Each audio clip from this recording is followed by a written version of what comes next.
Hello, everyone. This is Mark with Semantics Research with the Daily Report. It was a crazy start to the beginning of the second half of the year. Commodity prices have been killed today, with energy, metals, and agriculture falling hard. Perhaps this is due to the fact that the market is thinking that we are in a technical recession due to leading indicators signaling, as well as Atlanta Fed GDP now estimates projecting economic contraction in quarter two. We do have some clarity when it comes to the Fed, although we had a very rocky start to the first half of this year, with equities, bonds, crypto, and most assets falling. Lately, the markets have been trading sideways for a few weeks, but I would not say we're out of the woods yet, as liquidity is still pretty poor, and we could potentially see sort of a seesaw action between commodities and equities. Nasdaq has rallied over 1.5% today, which has shown that long duration had led the day. The euro has been tanking as there are concerns on how the ECB will deploy anti-fragmentation tools, and the situation deteriorates further in Europe. And this could have effect where perhaps many will be thinking that it will be relatively better to go into the U.S. markets, as it is a relatively safer option in the world economy. Growth expectations.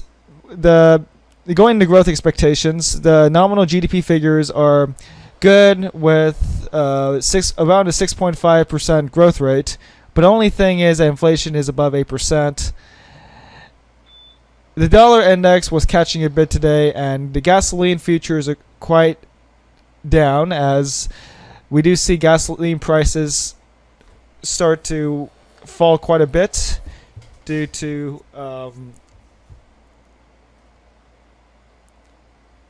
recessionary fears. We do have to note that gasoline prices are quite slow to adjust downwards, but they are very sensitive upwards. So as soon as you see crude oil rip higher, and gasoline prices will generally follow rather quickly. But when you see gasoline prices drop, it generally lags the market, and the gas stations are very slow to adjust until they sell their inventory. And I would say I'm not convinced entirely that the energy inflation pressures are over yet, as speculators are being crushed. I would say speculators are just being crushed by recession fears. I think that if energy prices can come down significantly, then it will bring the CPI down quite a bit, and then we may think of inflation being fixed in the longer term. We have seen many risky, high beta sectors like communications, tech, and consumer discretionaries rally today, with defensives being quite down, like utilities and staples. If we take a look at the U.S. Treasuries, the 10-year spread fell into inversion territory, and rate hike odds are lower.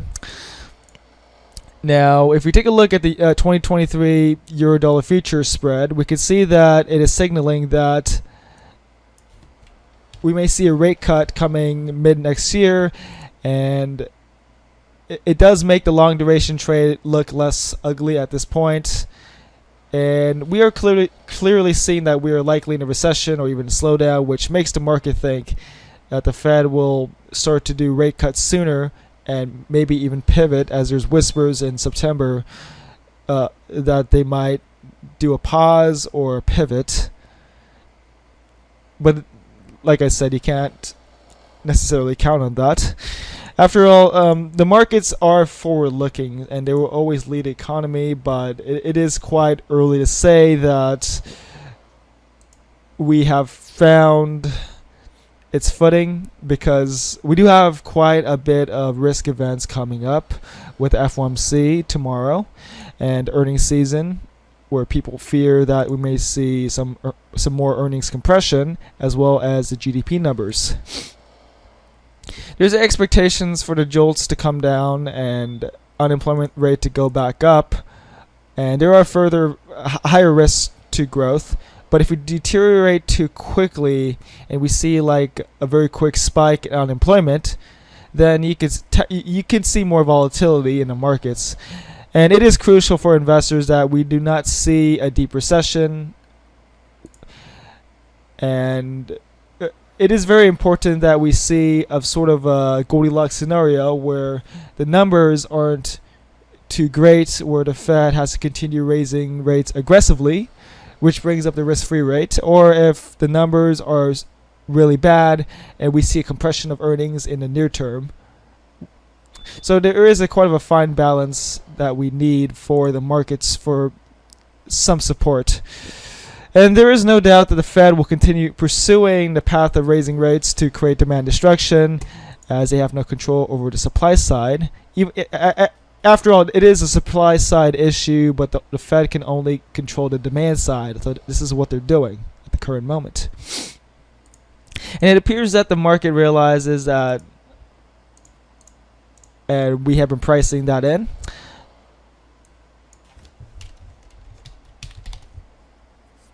And perhaps we may see a deterioration of economic conditions, but the markets can potentially move higher sooner as it starts positioning itself for the next expansion phase of the cycle, as the markets tend to lead the economy. We do see gold prices dropping hard, which means that the market expects the inflation expectations are falling. The dollar is strengthening, which is also adds pressure to gold. And we do have to note that the only environment that is supportive for gold is when the inflation is higher, and it's higher than expected according to previous historical data. If we take a look at crude today, there are recession concerns that is pressuring energy, but a very interesting nuance is that Saudi Arabia has raised their oil prices for the Asia benchmark, which tends to signal that demand is still very, very strong for energy. And you do not raise prices if demand was falling. So this could be hinting that this sell-off in oil is partially noise and also partially caused by liquidity crunch, because when things are illiquid, everyone tends to run for the exit door, and you tend to see dramatic moves to the downside. Currently, we do have refiners at full capacity, but there's no incentive to invest in production plants that have no longer term viability, as developed nations are aiming to shift to green energy. We do see higher volatility in oil as well, with prices dropping under $98 briefly today before rallying into close a bit. Not much, but we did rally a bit. But the fact is that there is still a very tight supply, and there is no real change to the supply and demand situation. So if you take a look at the global inventories, we do see it steadily falling and spare capacity eroding. Another thing to note is that Gazprom, which is a Russian firm, stated that they will remove their dividend for the first time since 1999. If you take a look at natural gas futures, we do see natural gas prices much lower in the US. But in Asia and Europe, the gas prices are still very high and skyrocketing as Russia pulls its natural gas.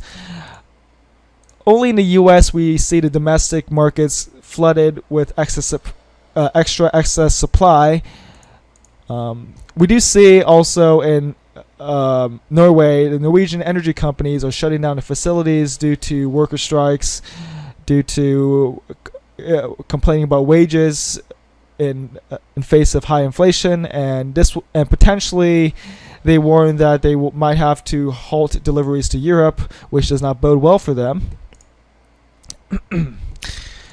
And we do see analysts start to get bearish after many months of negative data, and that people are now taking serious, which has been flashing in front of us since November. And you tend to see this with analysts, as they're always behind the curve and they adjust very late. And we do have to note that the data is always changing, and that is the reason why you see the market reacting differently and perhaps looking forward. You are likely to see you're likely seeing some risk taking at the current moment and not just simply short covering as the long duration assets rally today. And obviously, I'm not saying the pain is over yet, but one must ask themselves, does it make sense from a risk reward standpoint to short down here in many beat up equities? And we do see risk assets have been pretty beaten up this year, which gives us pretty nice discounts for the longer term, which will likely outperform during the recovery and expansionary phase. And I am talking about more quality names, not just junk with no hopes of profitability. So we do see the markets have been reacting to the Fed and priced in recession as liquidity dried up and prices fell. Now,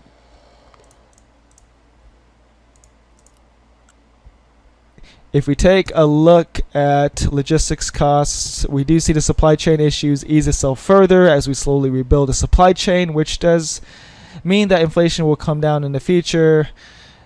We also did see surprises in the factory orders, which surprised to the upside, which means that there is some easing of pressures on the vendors and suppliers. And this is starting to hint at some disinflation, which the narrative has been beginning to take hold. And as commodity prices fall, we do see the cost side becoming clearer for the corporate world. But that doesn't necessarily mean that inflation has peaked. It does mean that expenditures are down, but there are still concerns on the revenue side of businesses, which demand has fallen greatly. Another thing to watch is the risk capital which has been defined as investments that are deemed riskier across many asset classes and is driven by greed versus safety capital, which is driven by fear. When we have an imbalance to one side, whether it's risk capital or safety capital, we tend to see unhealthy consequences to the market and to the economy. So, for example, if we go to the extremes with risk capital pulling back and people running to safety capital to be defensive, you tend to see the economies and markets pull back. And when risk capital is highly accessible due to lower rates or easy money, you tend to see very risky asset prices soar. Also, when risk premiums rise, you tend to see a scarcity in the risk capital side. The accessibility to risk capital is what determines the default spreads on bonds. And when you see the risk capital pull back, you tend to see junk bonds feel the most pain. Not only do you see the widening of spreads, but also less issuances by risky companies. During 2020, we did see a pullback in risk capital, but then a rapid surge in risk capital as the perception of temporary lockdowns, economic recovery, low rates were positive catalysts for risk capital, and we saw the markets rally and have a V-shaped recovery. Now in 2022, we do see another pullback in risk capital as inflation runs high and proxies for risk capital, such as venture capital, IPOs, and high yield issuance, have gone down.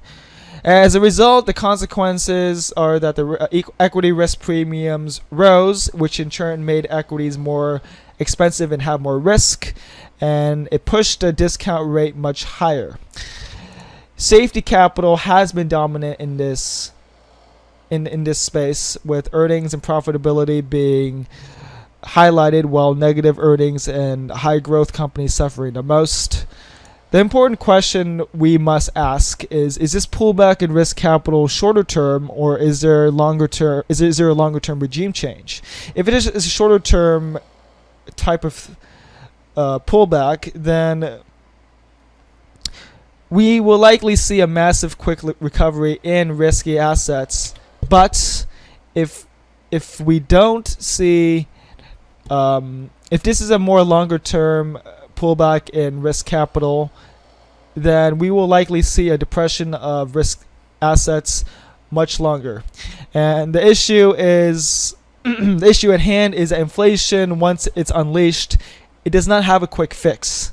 So we can see a longer term slowdown, and then that will tend to lead us to a shift to a more value focused investing versus high growth risk taking.